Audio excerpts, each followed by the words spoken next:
आप सब मेरे बताए हुए नहीं, अपने अपने मनोभाव से अपने ठाकुर जी को बताओ, नाथ हमारा जब प्रस्थान होना तो ऐसा होना चाहिए।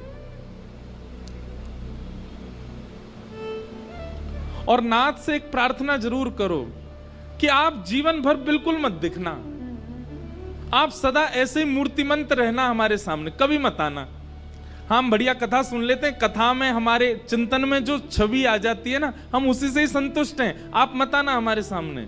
लेकिन नाथ हमारी संपूर्ण सेवा से प्रसन्न होकर के हमको एक वर दे दीजिए कि जब अंतिम श्वास निकल रही हो ना, उस समय कोई और आए चाहे ना आवे, बस वो अंतिम पलक झपकने वाली हो, उस समय आप दिख जाना, एक क्षण के लिए आ जा। इतना समय तो आप निकाल सकते हैं ना हमारे लिए, एक क्षण के लिए आ जाना नाथ, बस आपको देख करके प्राण चले जाए और हमें कुछ नहीं चाहिए। श्री गंगा जी का तट हो, यमुना का वंशीवट हो, मेरा सांवरा निकट हो, जब प्राण तन से निकले उस समय जल्दी आना,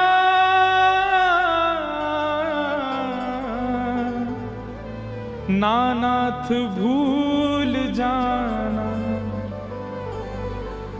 मैंने सुंदर प्रसाद बनाया, आप मत आना। मैंने सुंदर श्रृंगार किया, आप मत आना। मैंने पूरा घर सजाया, आप मत आना। मैंने उत्सव किया, आप मत आना। पर नाथ जिस समय मैं जा रहा हूं उस समय आ जाना, उस समय जल्दी आना, नाथ भूल जाना।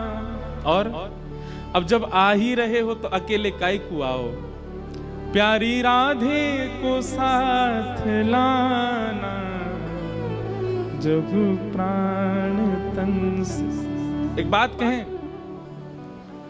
स्वयं महादेव पार्वती जी को समझाते हैं कि वृंदावन, मैं अनेक कथाओं में बता चुका हूं, वृंदावन 4 प्रकार से मुक्ति प्रदान करता है। और एक और बात, गलत शब्द है मुक्ति। वृंदावन में मुक्ति नहीं मिलती, वृंदावन में मुक्ति नहीं मिलती। चंडीगढ़ में मुक्ति मिल जाएगी, पंचकुला में मुक्ति मिल जाएगी, जालंधर में मुक्ति मिल जाएगी, अमृतसर में मुक्ति मिल जाएगी, दुनिया में मुक्ति, वृंदावन में मुक्ति नहीं मिलेगी। तो वृंदावन में प्राण त्याग दिए तो दोबारा वृंदावन ही मिलेगा। वृंदावन में अपने तन को त्यागवे वारो दोबारा वृंदावन में जन्म ले ले। वृंदावन से वृंदावन का ये स्वरूप है कि वृंदावन में जन्म लेने वाला, वृंदावन को ध्याने वाला, वृंदावन में प्राण त्यागने वाला, वो कभी नहीं जाता, वो सदा वृंदावन में ही रहता है।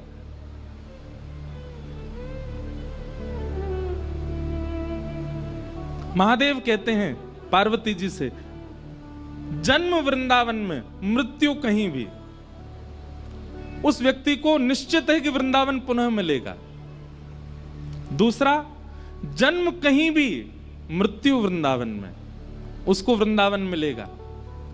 तीसरा, जन्म कहीं भी और मृत्यु कहीं भी, लेकिन बस अंतिम क्षण जब बाकी सब यात्रा में 11 कदम ब्रजवासी चलो गयो, वही से वृंदावन मिल जाएगा। वृंदावन सामान्य नहीं है भैया, वृंदावन साधारण नहीं है। आन मिल्यो परिवार आपनो, सखी समाज मिलायो, आन मिल्यो परिवार आपनो, सखी समाज मिलायो। हमारे ब्रज में अब प्रथा नहीं है, पर हमने सुना है कि प्राचीन ब्रज में ऐसा नियम था कि जब किसी के प्राण निकलते थे वृंदावन में, तो रसिक जन, संत जन इकट्ठे होते थे शमशान पर और तब इस पद को गाते थे। क्या कहते थे? जितने भी जन वहां खड़े रह करके रुदन करते थे ना, उनको संत जन कहते थे, व्रज के रसिक। शोक संताप करो मत कोई, शोक संताप करो मत कोई, दाव भलो बनियायो, दाव भलो बनियायो।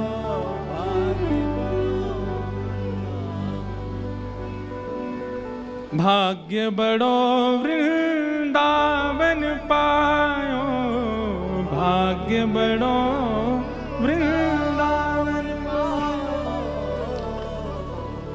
और एक और बात, अब यहां पर भी दो बात आती है कि अगर वृंदावन में प्राण त्यागने वाला, उसने कभी भजन नहीं किया, उसने कभी संत संग नहीं किया, व्यसनों में पड़ा रहा, लेकिन वृंदावन में प्राण त्याग दिए, तो फिर वो अगले जन्म में वृंदावन का ही कोई बंचर जीव बन के आएगा, पर आएगा वृंदावन में। लेकिन यदि वृंदावन में उसने भजन करते हुए, संत संग करते हुए, श्री प्रिया प्रियतम का स्मरण करते हुए प्राण त्यागे, तो क्या होगा?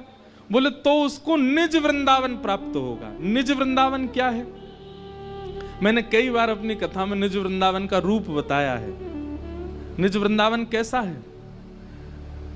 ऐसे ही बिहारी जी हैं, ऐसे ही राधा रमन जी हैं, ऐसे ही राधा वल्लभ जी, ऐसी गलियां हैं, ऐसा ही है वो वृंदावन, पर वो सचल है। सचल कैसे? बिहारी जी ऐसे ही नहीं खड़े रहेंगे। आप दर्शन करने जाओगे तो कहो तो कमर पे हाथ धर के खड़े हो, आपसे ही पूछने लगे, ए भैया कहां ते आ, कुछ लेके ना आयो मेरे काजे, चल भाग यहाँ ते खाली हाथ आयो है। राधा रमन जी के दर्शन करने जाओ तो कहो तो अपनी सिंहासन पे पाम लटका के हिलाते हुए दिख रहे हैं। आपने जाके जय हो जय जय बोले, आजा आजा दर्शन कर ले, बढ़िया आज कुलिया दो याकू, ठाकुर जी बोलते हुए दिखेंगे। और निज वृंदावन में सामान्य भीड़ नहीं होगी। तो निज वृंदावन में किसकी भीड़? जिन्होंने वृंदावन को गाया था, ऐसे रसिक जन ही वृंदावन में भ्रमण करते हैं। आपको ऐसा मिलेगा, कोई आके कहेगा अरे जल्दी चलो, बोले क्यों? बोले जुगल घाट पर श्री स्वामी हरदास जी महाराज बैठे और गोद में श्री कुंज बिहारी लाल बैठे, चलो दर्शन करवे चलें। दौड़ के जाओगे तो वहां उनके दर्शन हो जाएंगे। ये सब रसिक जन उस निज वृंदावन में ही हैं और सदा निज वृंदावन में ही रहते हैं।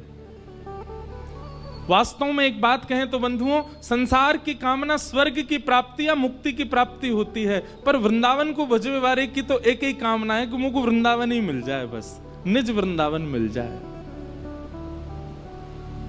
वो वृंदावन नहीं त्यागनो पड़े। आहा, निज वृंदावन।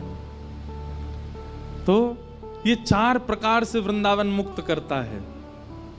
इसलिए कुछ नहीं तो ठाकुर जी से इतनी प्रार्थना कर लो, नाथ कछु दाव बने नहीं बने, आप आओ नहीं आओ, बस इतना कर दो कि प्राण जब निकलने को समय आवे ना, हमें वृंदावन पहुंचा दियो, हम वृंदावन पहुंच जाएं, सीमा में जाते ही प्राण निकले। अपनी मृत्यु से भयभीत मत होइए, मृत्यु को भी उत्सव बना लीजिए, मृत्यु को भी आनंदित कर दीजिए। मृत्यु की प्रतीक्षा की, कब आएगा वो समय जब ऐसी योजना बने। भीष्म पितामह ने अपनी मृत्यु को उत्सव बना लिया और बाणों की सैया पर लेटे हैं, प्रतीक्षा कर रहे हैं कब आएंगे नंद नंदन। और तभी देखते हैं कि पांडवों के समूह के साथ अनेक राजा भी भीष्म पितामह से मिलने आ रहे हैं, पर भीष्म पितामह की दृष्टि किसी को नहीं देख रही है, बस एक ही जगह ढूंढ रही है, कहां है नंद नंदन, आए कि नहीं, द्वारिकाधीश आए कि नहीं। तभी पांडवों के झुंड के बीच में से पीतांबरी पहने हुए, नील वर्ण का स्वरूप है, सुंदर मोर मुकुट धारण किया, मंद मंद मुस्काते भय, शंख चक्र गदा पद्मधारी चतुर्भुज रूप में ठाकुर जी भीष्म पितामह की ओर आ रहे हैं। भीष्म पितामह गदगद हो गए, जय हो धन्य हो गए, मेरी मृत्यु अब सफल हो जाएगी, इनको देखते हुए प्राण त्याग दूंगा। ठाकुर जी सामने आकर के खड़े हुए, भगवान ने कहा पितामह ये पांडव बड़े निराश हैं, इनको कुछ उपदेश करो। तो पितामह ने जल्दी जल्दी 5 धर्मों का उपदेश किया, दान धर्मान, राज धर्मान, मोक्ष धर्मान, भगवत धर्मान, स्त्री धर्मान, 5 धर्म बताए।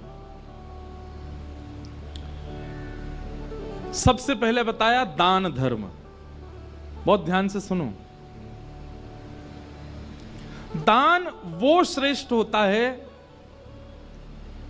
जो आपने किसी को दिया और जिसने लिया उसके पास वो और बढ़ गया, वो दान अति श्रेष्ठ। और ऐसा दान क्या होता है पता है? ज्ञान।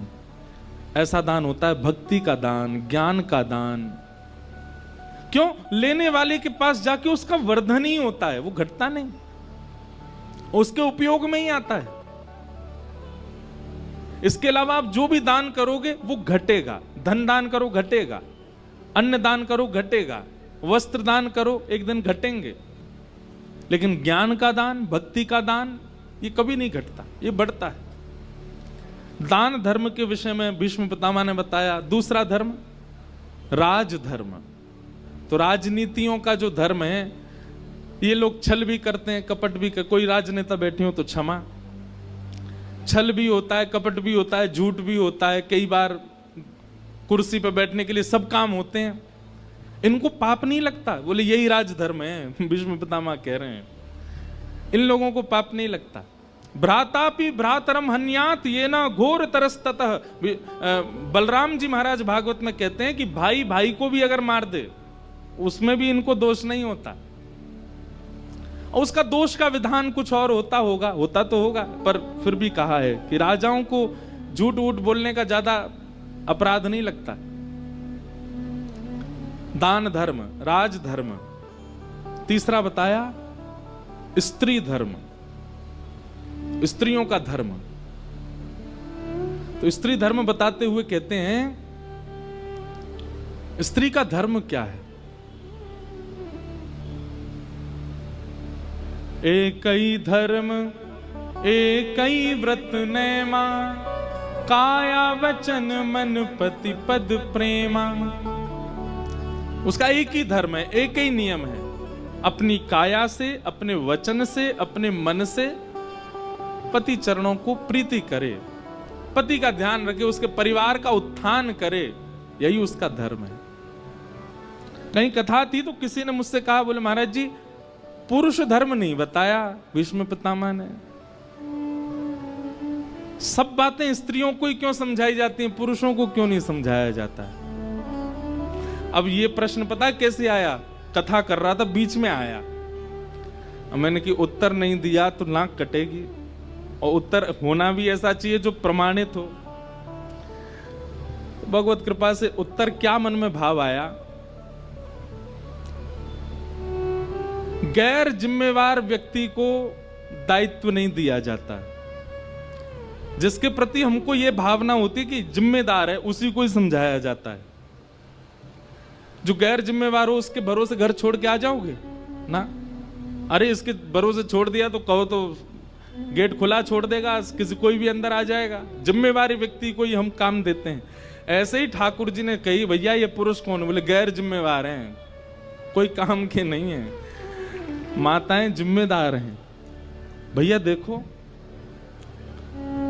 जब तक ब्याह नहीं होता पिता के उत्थान की जिम्मेदारी माताओं को, ब्याह होने के बाद पति की उत्थान की जिम्मेदारी माताओं को, बालक हो जाए तो उसके भविष्य को बनाने की जिम्मेदारी माता को। तीन जिम्मेदारी होती है।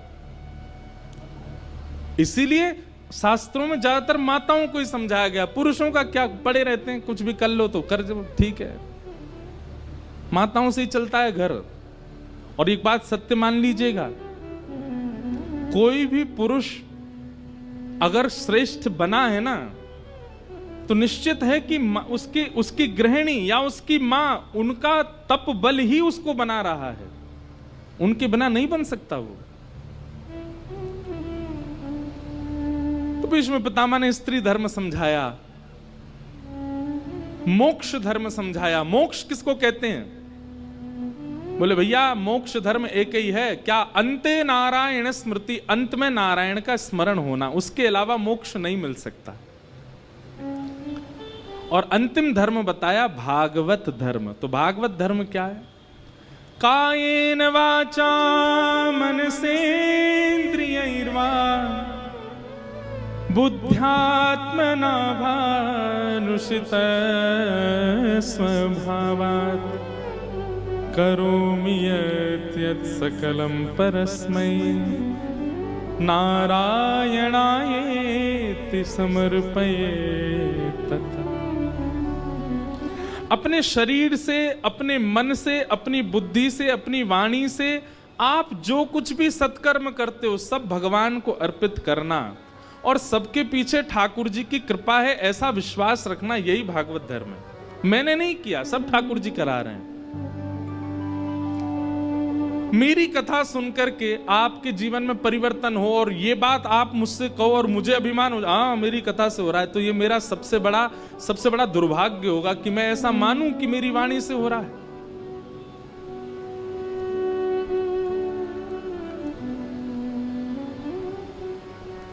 सब ठाकुर जी चाहते हैं, इसलिए कुछ दिन के लिए वाणी का प्रयोग करवा रहे हैं, और ये सदा नहीं रहेगा। आज जितने लोग कथा सुन रहे हैं ये सदा सुने ऐसा भी नहीं है। ठाकुर जी समय समय पर किसी की वाणी को प्रयोग में लेते हैं जन जन तक अपनी वार्ता पहुंचाने के लिए। किसी समय पर स्वामी विवेकानंद की वाणी का प्रयोग लिया, किसी समय पर रामकृष्ण परमहंस जी की वाणी का प्रयोग किया, किसी समय पर सूरदास की वाणी, किसी समय पर गोस्वामी तुलसीदास की वाणी। सबका ठाकुर जी वाणी पर कभी कभी किसी किसी को चुन लेते हैं कुछ समय के लिए कि इसकी वाणी से मुझे ये सब करवाना है।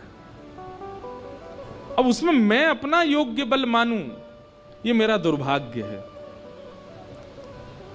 कथा सुनकर के आपके चित्त में परिवर्तन आ गया और आप अपने ऊपर अभिमान करो, देखो मैंने अपना जीवन पूरा परिवर्तित कर दिया, तो ये आपका दुर्भाग्य है। नहीं, ठाकुर जी चाहते थे तो हुआ, नहीं चाहेंगे तो कोई नहीं कर पाएगा। मंथरा तो राम जी के घर में ही रहती थी, सुबह शाम राम जी को देखती थी। राम जी को देखने के बाद भी मंथरा की बुद्धि नहीं सुधरी। और जो विभीषण, जिसने कभी राम जी को देखा ही नहीं, वो रहता था लंका में, कंस रावण के यहां पर, वहां बैठा बैठा भी राम जी का स्मरण करता है। तो ठाकुर जी जिसको चाहते हैं वही सुधर सकता है, वही बदल सकता है। रैदास जी के पद की एक पंक्ति है, सो ही सुहागन प्रिय जाहिरी है, कैसा तेरा मेरा। वही सुहागन है जिससे ठाकुर जी रीझ गए हों। आप लोग मिलने आते हैं, कभी कभी मैं देखता हूं नेत्रों में अश्रु होते हैं। क्यों? कभी कभी मन में, हम पर ठाकुर जी कृपा कब करेंगे? अरे आप कथा में आए हो क्योंकि ठाकुर जी आपसे प्रसन्न है, इसी बात से प्रसन्न रहो। आप तिलक लगा रहे हैं क्यों? क्योंकि ठाकुर जी आपसे प्रसन्न है। आप कंठी पहन रहे हैं क्योंकि ठाकुर जी आपसे प्रसन्न है। इसलिए इस बात की प्रसन्नता रखा करो कि हम ऐसे अधम जीव तो नहीं जो ऐसे भी नहीं रहते।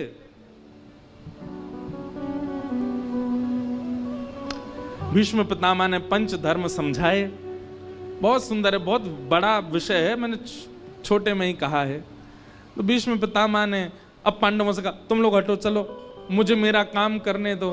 ठाकुर जी से कहा, आप मेरे सामने आओ, बताओ हम ऐसे ऑर्डर करके ठाकुर जी को बुलाएं, इतना बल आए। भक्ति का मतलब बंधुओं ये नहीं कि हम ठाकुर जी के पीछे पड़े रहें। भक्ति को मतलब तो जे मानो ठाकुर जी हमारे पीछे पीछे डोल रहे हैं, हम जैसो कहें ठाकुर जी वैसो मान लें, तो समझो कि हाँ हमारी भक्ति प्रबल। भीष्म पितामह बोले, ठाकुर जी आप आ जाओ सामने, मुझे मेरा काम करने दो, अब मैं जाऊं। ठाकुर जी सामने आके खड़े हो गए, बोले कहो। बोले अब जब तक मेरे प्राण ना निकल जाएं मेरे सामने ही खड़े रहना। भगवान बोले, तुमको इच्छा मृत्यु का वरदान है, और कहीं तुमने सोच ली 10 साल नहीं मरूंगा तो मैं यहीं खड़ा रहूं मैं? भगवान भीष्म पितामह बोले, हाँ खड़े रहो, आपने बड़े नचाए हम।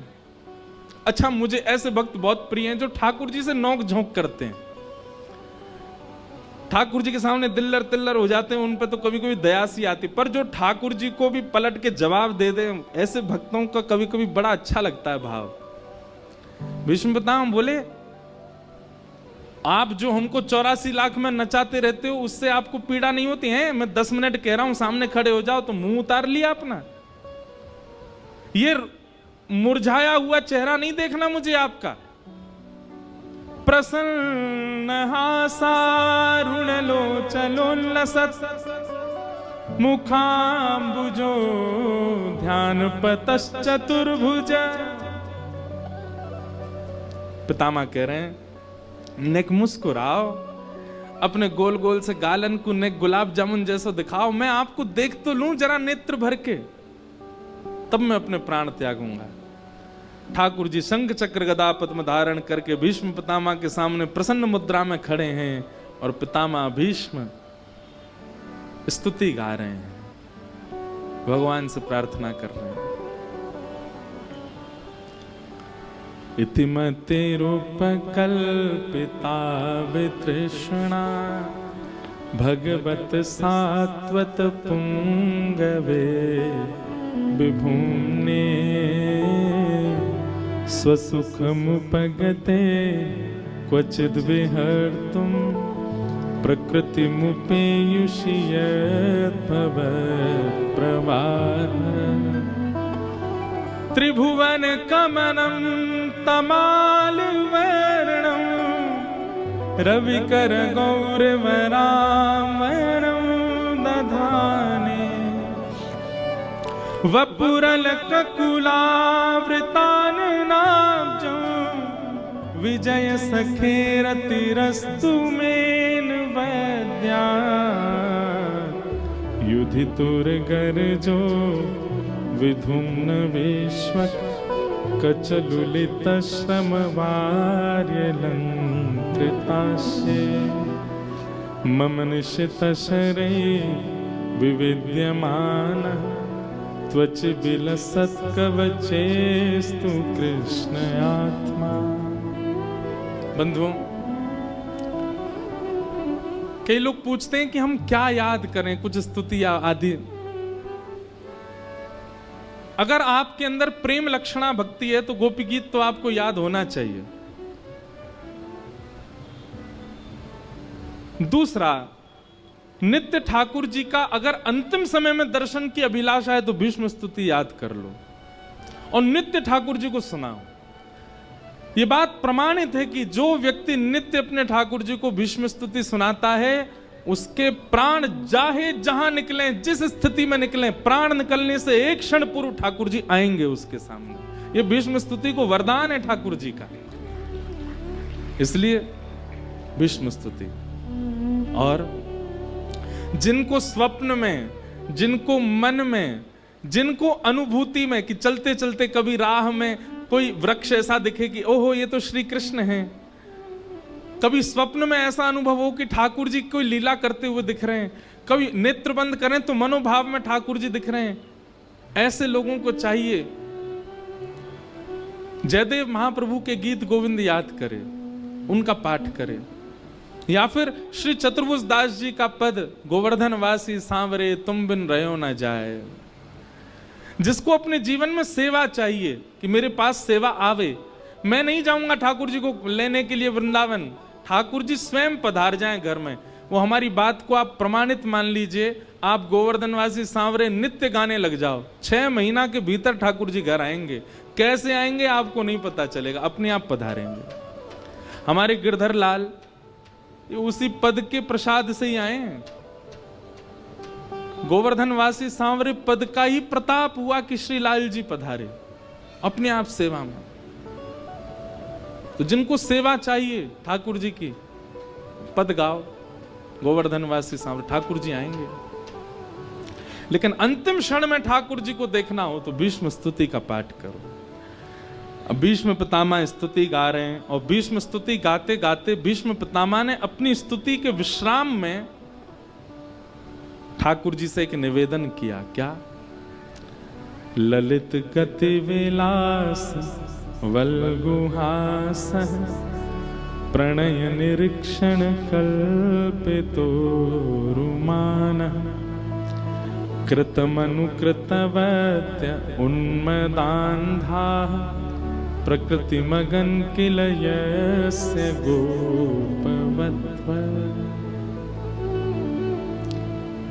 भीष्म पितामह कह रहे, नाथ मैंने आपके सारे रूपों का दर्शन किया है, आपके द्वारिकाधीश रूप का दर्शन किया, आपके रथ चालक रूप का दर्शन किया, आपके विराट रूप का दर्शन किया, गीता उपदेश करता श्री कृष्ण का दर्शन किया। अरे जब आप चाबुक मारते थे तो घोड़े दौड़ते थे, उनके पैरों से उठने वाली धूल जब आती थी तो आपके मुखमंडल पर आकर के आपके पसीनों से चिपक जाती। मैंने वो रूप भी देखा आपका, मैंने सुदर्शन चक्रधारी रूप भी देखा है और मैंने घोड़ाओं की चाबुक पकड़ने वाले श्री कृष्ण को भी देखा है। मैंने आपके सारे रूप देखे, बस एक रूप मैंने नहीं देखा। भगवान बोले कौन सा? तब भीष्म पितामह याद करते हैं, ललित गति विलास वल्गुहास। आपका जो वो त्रिभंग ललित स्वरूप है, जहां आप दोनों पैर टेढ़े करके, अपनी कमर टेढ़ी सी करके, मुकुट भी टेढ़ो सो पहन करके और अपने अधर पर वंशी धारण करके जब नाथ आप खड़े होते हैं, मैंने आपका वो रूप नहीं देखा। माखन के प्रति लालच प्रकट करने वाले श्री कृष्ण को मैंने नहीं देखा। गुटमुन चल करके यशोदा मैया की गोद में जाने वाले श्री कृष्ण को मैं नहीं देख पाया हूं। गैयाओं के गोबर में कंठ कंठ तक धसे रहने वाले श्री कृष्ण को मैं नहीं देख पाया हूं। ब्रज की रज में सता ओतप्रोत रहने वाले श्री कृष्ण को मैं नहीं देख पाया हूं। इसलिए पितामह भीष्म कहते हैं, नाथ मुझ पर कृपा कर दो कि मैं अभी प्राण त्याग दूं और प्राण त्यागते ही सीधे मेरा जन्म ब्रजमंडल में हो जाए और ब्रज में भी मैं कोई गोपी बन करके आऊं और ब्रज में गोपी बन करके अब दर्शन भले ही ना हो पाए, लेकिन ब्रजवासियों से यश सुन करके आपके उस रूप का चिंतन तो मैं कर लूंगा। ललित गति विलास वल्गुहास प्रणय निरीक्षण कल्पितो रुमान। ब्रज के श्री कृष्ण का दर्शन करना है। पाग टेढ़ी सिधरे वापे मोती लटकन, पाग टेढ़ी सिधरे वापे मोती लटकन, डोले ब्रज कुंजों में, डोले कुंजों में, डोले श्री वृंदावन में, डोले श्री वृंदावन में, झूम के राधारमन, पाग टेढ़ी सिधरे, पाग टेढ़ी सिधरे, मुस्कुराते हैं तो जी उठते हैं मरने वाले, मुस्कुराते हैं तो जी उठते हैं मरने वाले, मुस्कुराहट ही तेरी, मुस्कुराहट ही तेरी करती जीते जी मरण, पाग टेढ़ी सिधरे, पाग टेढ़ी। नाथ सब रूप देखे आपके, पर वह रूप नहीं देखा जो ब्रज में है। ब्रज के उस रूप का दर्शन करना है। कैसे हैं ठाकुर जी ब्रज में? अपनी प्रभुता त्याग करके नित्य योजना बनाते हैं। काय की? जब तक छोटे थे तो योजना बनाते थे मक्खन चुरावे की, फिर नेक बड़े भय तो योजना बनाने लगे श्री जी के दर्शन की। ठाकुर जी योजना बना में कैसे उस श्री जी मुंह को दिख जाए और करें। आहा, हमारे मलूक दास जी का बहुत सुंदर एक पद है। मलूक दास जी एक पद गाते हैं कि ठाकुर जी श्री जी का दर्शन करने कैसे जा रहे हैं।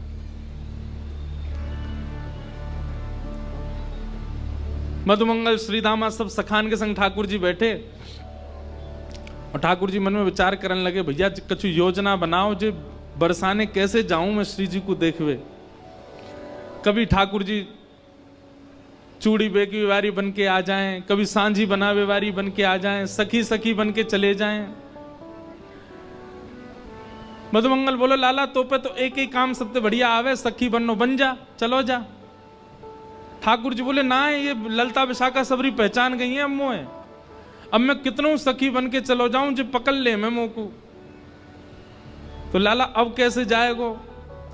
ठाकुर जी बोले कोई और योजना बनानी पड़ेगी अब की। तो श्री मलुकदास जी महाराज के चिंतन का भाव है कि ठाकुर जी एक जोगी बन करके जा रहे हैं। इतना सुंदर रूप है ठाकुर जी का। भीष्म पितामह कह रहे हैं मुझे ऐसे कन्हैया देखने, मुझे वो कन्हैया नहीं देखने जो महाभारत युद्ध कराते हैं, मुझे वो कन्हैया नहीं देखने जो गीता का ज्ञान देते हैं, मुझे वो कन्हैया नहीं देखने जिनके डर से ब्रह्मादि देवता कंपित रहते हैं, मुझे वो कन्हैया देखने जो ललता विशाखा के कारण थर थर कांप रहे हैं, मुझे वो कन्हैया देखने। जोगी रंग भी नाया हे अच्छा श्रृंगी नाद बजाया, जोगी रंग भी नाया अच्छा श्रृंगी नाद बजाया। ओ जोगी रंग भी नाया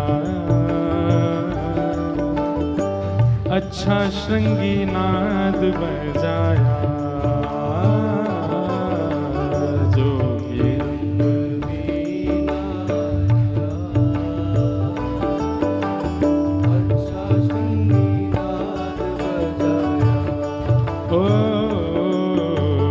जोगी रंग भी नाया अच्छा श्रृंगी नाद बजाया, जोगी भी नाया अच्छा श्रृंगी नाद बजाया। बहुत सुंदर भाव है। ठाकुर जी जोगी बन करके जा रहे हैं बरसाने। सब सखान से कह रहे हैं मेरो श्रृंगार करो। बोले कैसा श्रृंगार करो? बोले महादेव जैसा श्रृंगार करो। मधुमंगल बोलो लाला महादेव की तो जटान में थी गंगा निकले, तेरी गंगा कैसे निकारे हम? तो पे तो केवल आंसू निकारने हमें, तू गंगा कैसे निकारेगो? इतने में ही श्री दामा ठाकुर जी की मोतीन की माला लेके आयो और मोतीन के माला के बीच में नेक नेक नेक आटो लगा करके ऐसे मोती की माला बिल्कुल स्थिर कर दी और दर्शन करो। ठाकुर जी की बैनी गूंथ करके सिर पे ऊपर जटा बनाई और जटा के बीच में वो मोती ऐसे लगाया हुआ है कि मानो ऐसा लग रहा हो गंगा जी निकल रही हैं। आहा मोती निलर अलग गंगा मानो जटा जूट में गंगा, मोती निलर अलग गंगा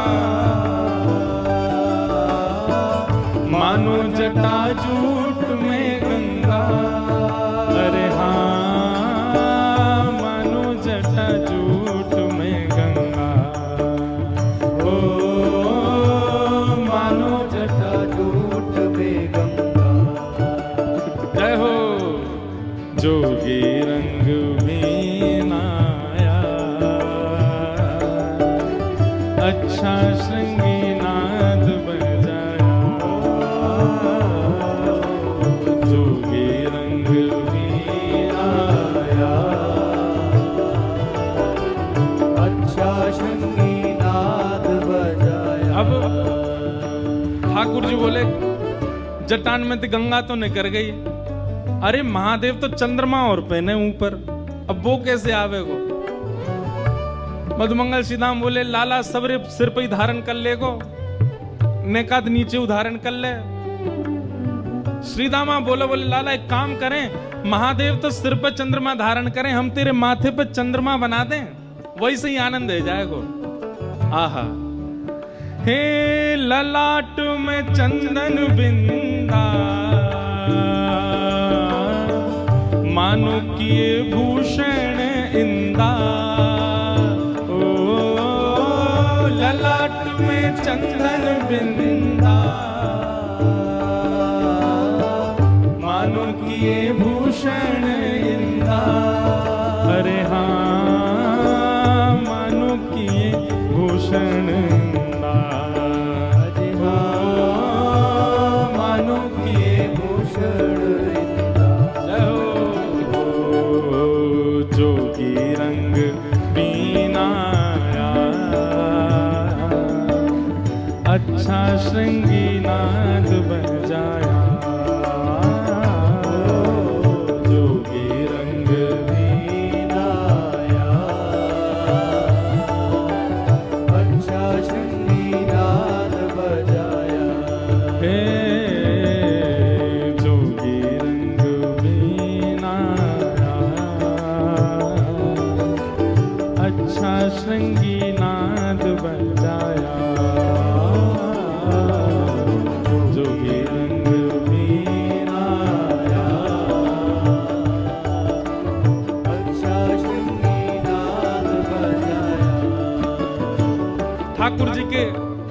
फंदा बना दियो माथे पे, सिर ते गंगा जी ने कार दें। मधुमंगल श्री राम बोले हाँ लाला अब कहा करना है?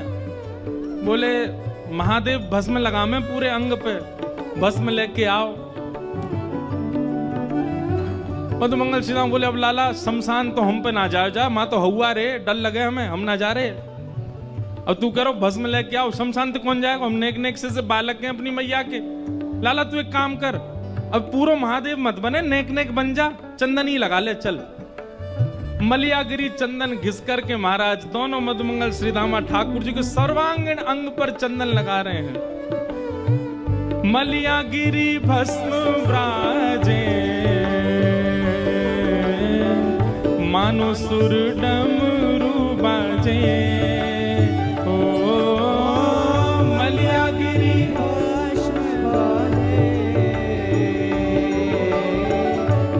अच्छा, एक बहुत रहस्यमयी बात, हमने एक बार मलुक पीठ वाले महाराज जी, हमारे पूज्य श्री राजेंद्र दास जी महाराज, उनसे एक बार पूछा, मैंने कहा महाराज जी मलुक दास जी ने यहाँ पर मलियागिरी भस्म क्यों लिखा, मलियागिरी तो चंदन होता है।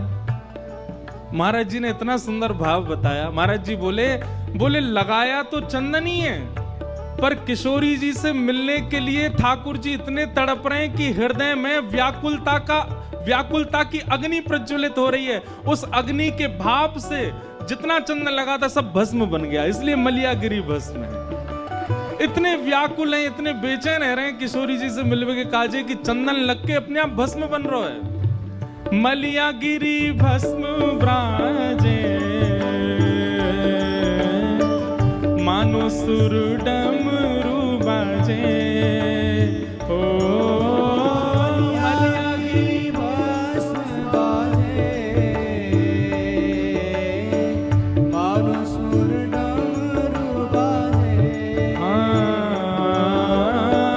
मानो सुर डमरू बाजे।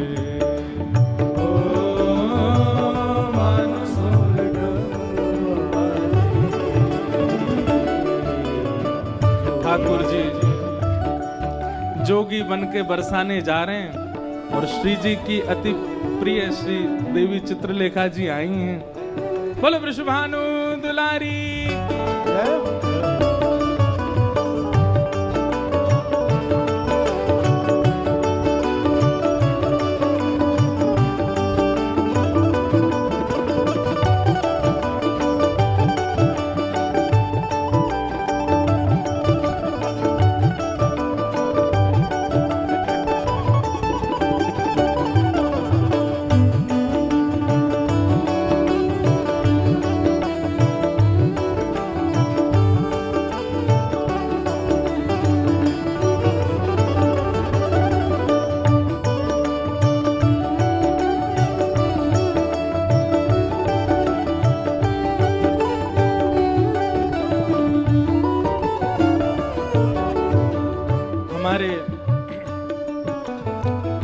बहुत कम मित्र हैं, बहुत गिने चुने मित्र हैं हमारे।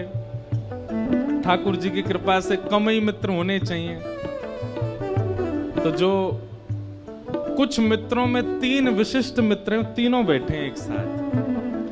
देवी चित्रलेखा जी और आपके साथ में पूज्य श्री माधव प्रभु जी और हमारे राम जी महाराज। तो हमारे विशिष्ट मित्र कुछ ही हैं। सबसे पहले तो लाल जी हैं। लाल जी हमारे सखा। वाके बाद जो कुछ विशिष्ट मित्र, उनमें से आप तीनों अति विशिष्ट हैं, तीनों पधारे हैं। बहुत बहुत स्वागत, बहुत बहुत अभिनंदन। जोगी रंग बीना अच्छा श्रृंगी नाद बजाया।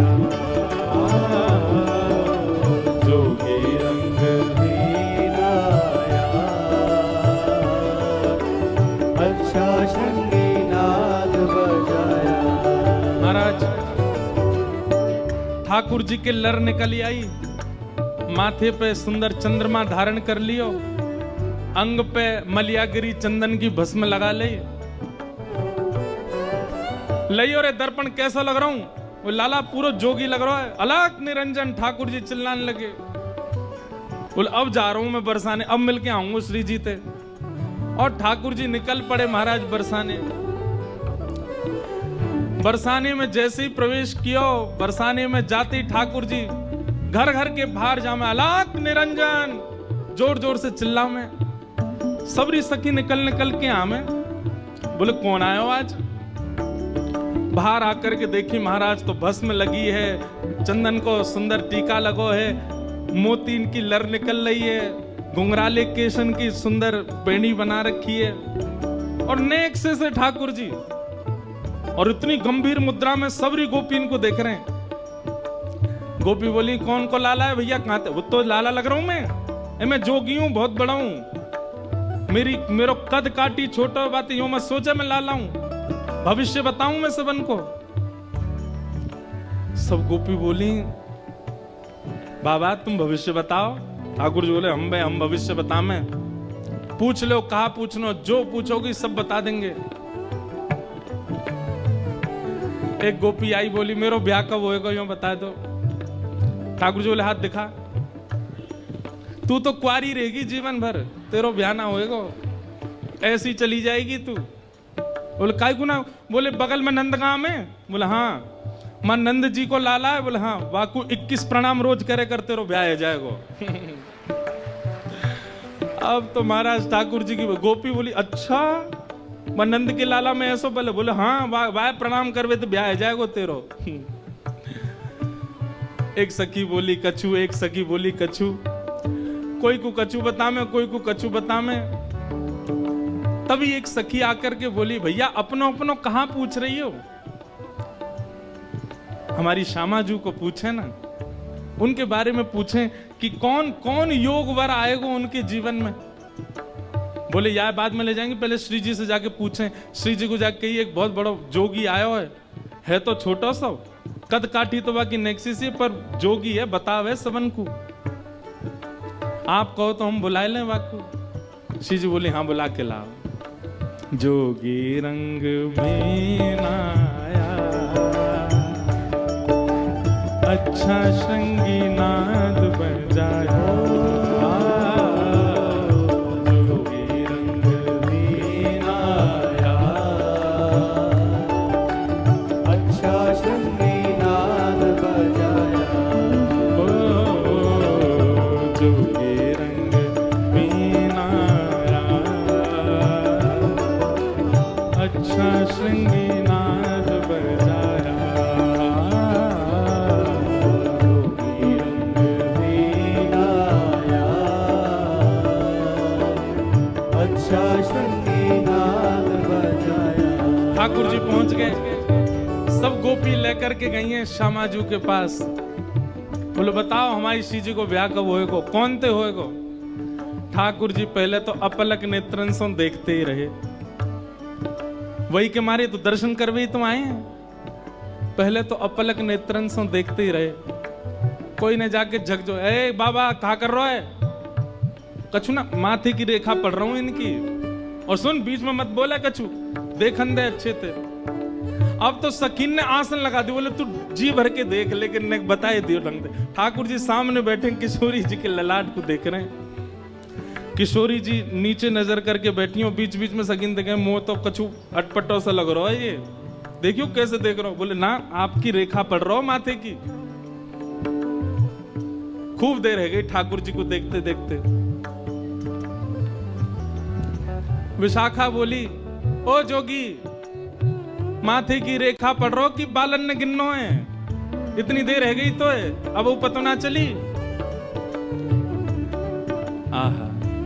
ठाकुर जी बोले देखो मैं घोषणा कर रहा हूं। बोले कहा इनके बगल में जो खड़ा होएगा और जाके बगल में ये खड़ी होंगी, इनके बगल में जाके खड़े हैवे सो इनको रूप और सुंदर लगन लगे, समझो वही इनको वर होएगा। आप खड़े कर करके देख लो सबन को, जो इनके बगल में आके खड़े हो जाए वहां से ये बहुत सुंदर दिखने लग जाएं, समझो वही इनको वर होएगा। बोले जी कैसी बात है बाबा? बोले ना मैं सच साची कह रहा हूं, अभी इनको निहारो अभी सुंदर लग रही हैं, लेकिन इनके बगल में तुम जाकू खड़ो करोगे, वाके खड़े रहते ही ये इतनी प्यारी लगे कि इन पर तन मन बारवे को मन है जा, समझ जाइयो वही इनको वर होएगो। सखी बोली अब कहां तेला में? ठाकुर जी बोले पहले मोती प्रयास कर लो, मुझे खड़ो कर दो। सखी बोली तेरे आसरे ठीक ना है लग रहे। ठाकुर जी बोले अच्छा तुम सबरी सामने आ जाओ, मैं जाके नेक बगल में खड़ा रहूं, नेक देखो तो सही एक बार कहा होएगो। सोहे बाम भाग में प्यारी, मानो अर्धंग सवारी। सोहे बाम भाग में प्यारी, मानो अर्धंग सवारी। अरे हाँ सोहे बाम भाग में प्यारी, मानो अर्धंग सवारी। सोहे बाम भाग में प्यारी, मानो अर्धंग सवारी। अरे हाँ मानो अर्धंग सवारी। मानो अर्धंग सवारी। जोगी रंग भी नाया, अच्छा श्रृंगी नाद बजाया। जोगी रंग भी आया, अच्छा श्रृंगी नाद बजाया। श्री मलुकदास जी कह रहे हैं ठाकुर जी बगल में आके खड़े है गए और सबरी सखी सामने खड़ी है। जैसे ही ठाकुर जी बगल में आके खड़े भये तो कहा भयो, युगल बिहारी जैसे ही संग में आए उनकी छवि को देख करके जितनी सखी सब मूर्छित है कि वहीं गिर गई। मोहन मंत्र फूंक दे मारी, सब ब्रज मोहिनी डारी। मोहन मंत्र फूंक के मारी, सब ब्रज मोहनी डारी। अरे हाँ सब सखी मोहनी डारी।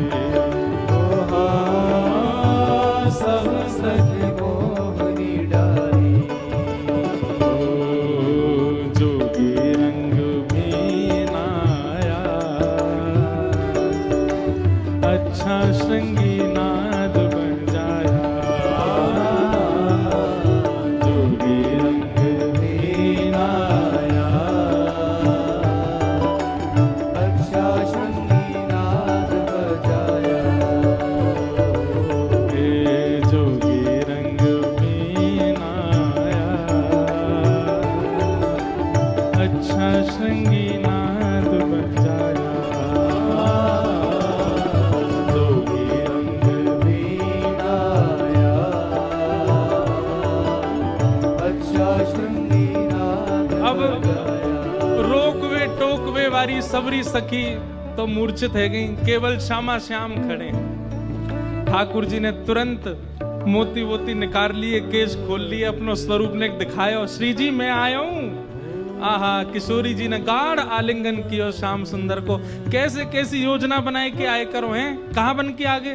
बोले जोगी बन के आया हूँ। सब सखी मूर्छित है गई और श्यामा श्याम को अद्भुत मिलन भयो। अब ठाकुर जी नंदगाम जा रहे हैं मिलके। वो कैसे जा रहे हैं? जोगी छवि बाबरो डोले, राधे राधे राधे बोले। हाँ जोगी छवि बाबरो डोले, राधे राधे राधे बोले। हो ब्रज में रतन राधिका गोरी। ओ ब्रज में रतन राधिका गोरी। हाँ ब्रज में रतन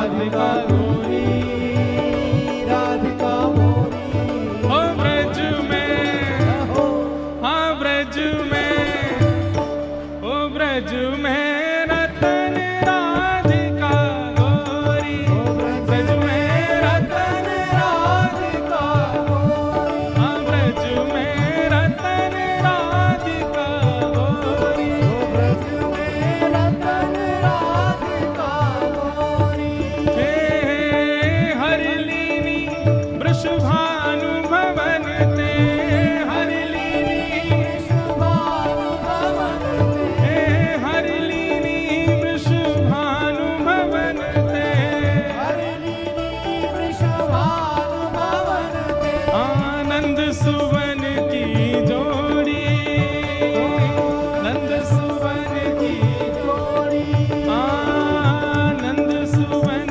की जोड़ी नंद सुवन की जोड़ी ओ ब्रज में हाँ ब्रज में हो ओ ब्रज में रतन राधिका गोरी ब्रज में रतन राधिका गोरी ब्रज में रतन राधिका गोरी ब्रज में रतन राधिका गोरी हे राधिका गोरी राधिका गोरी राधिका गोरी राधिका गोरी राधिका गोरी राधिका गोरी राधिका गोरी राधिका गोरी ओ ब्रज में हाँ ब्रज में ओ ब्रज में रतन राधिका गोरी ब्रज में रतन राधिका गोरी ब्रज में रतन राधिका गोरी ब्रज में रतन राधिका गोरी हे प्रिय भुज कंठ दिए मधुमाते प्रिय भुज कंठ दिए हाँ प्रिय भुज कंठ दिए मधुमाते हे नंद सुवन की जोड़ी नंद सुवन आनंद सुवन की जोड़ी ओ ब्रज में हाँ ब्रज में ओ ब्रज में रतन राधिका गोरी ब्रज में रतन राधिका गोरी हे ब्रज में रतन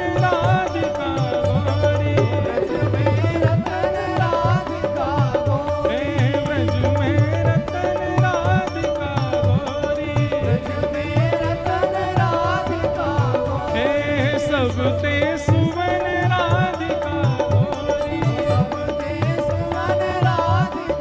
हे ब्रज में रतन राधिका गोरी हाँ ब्रज में रतन राधिका गोरी जोगी सब संतों दा प्राणा शरण मलूक ने माना जोगी सब संतों दा प्राणा शरण मलूक ने माना हो शरण मलूक ने माना जोगी रंग बीना आया अच्छा श्रृंगी नाद बह जाए